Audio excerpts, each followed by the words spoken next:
Gestalt Prayer by Fritz Perls, 1969. I do my thing and you do your thing.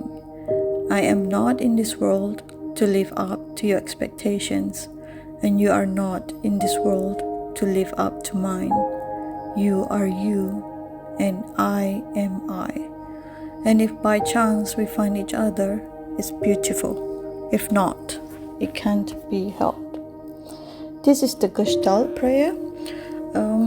It was written by Fritz Perls, one of the founders of Gestalt therapy. It is not really a prayer in the traditional sense. It's more like a statement of self-awareness, a reminder of what it means to live honestly and fully as yourself. It reminds us that love, friendship, and connection are only truly beautiful when they are chosen, not owed. So let's explore what it really means line by line. First, I do my thing and you do your thing. This is about individuality. It's the idea that each of us has the right to follow our own path. It reminds us that our main responsibility is to ourselves, to make choices that are true to who we are. This means relying on your own resources and inner strength instead of always looking for validation, approval, or direction from others. It's about trusting yourself to stand on your own 2 feet. In other words, only a whole self-sufficient person can genuinely give to another. Next, I am not in this world to live up to your expectations, and you are not in this world to live up to mine. This is rejection of manipulation and codependency.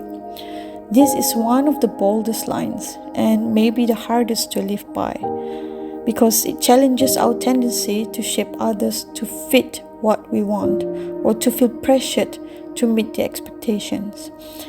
It is not about being selfish. It's about freedom, freeing both ourselves and others from unrealistic demands. It teaches us to take responsibility for how we feel. For example, instead of saying, "You make me angry," we can say, "I feel angry," and understand that emotion as our own. It's a shift from blame to ownership, and that's powerful. It's about accountability of your own actions. Next, you are you and I am I. This is about acceptance, truly seeing another person as they are without needing to fix or change them. In Gestalt therapy, there is an idea called contact and boundary. It means that real connection only happens when 2 people respect each other's boundaries. True, healthy contact can only happen when these boundaries are clear and respected. If those boundaries disappear, we lose ourselves, and that's when relationships can become codependent or draining. Next, and if by chance we find each other, it's beautiful. This line celebrates authentic connection, the kind that happens naturally without force or need.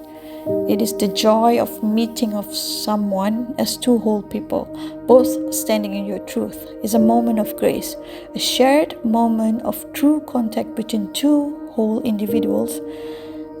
That is not something we can demand or control. In Gestalt, this is what it means to be present, to meet someone fully, here and now. Next, last one.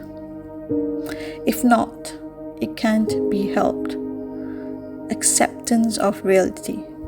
This final line is simple, yet deeply wise. It's about accepting reality, that not every connection will work out, and that's okay. We don't have to force relationships or hold on to what isn't meant for us. It's like the peace that comes from letting go without bitterness or lingering attachment. It's an ability to let go of what is not. That love and friendship lose their beauty when they become obligations.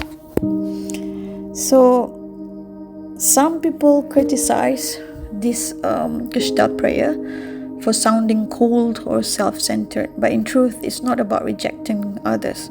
It's about learning to meet them from a place of wholeness. You can only truly give to someone else when you're not empty inside. When you're self-sufficient, you can live freely, not because you need to, but because you choose to. So in essence, it is a guide to living with integrity and authenticity.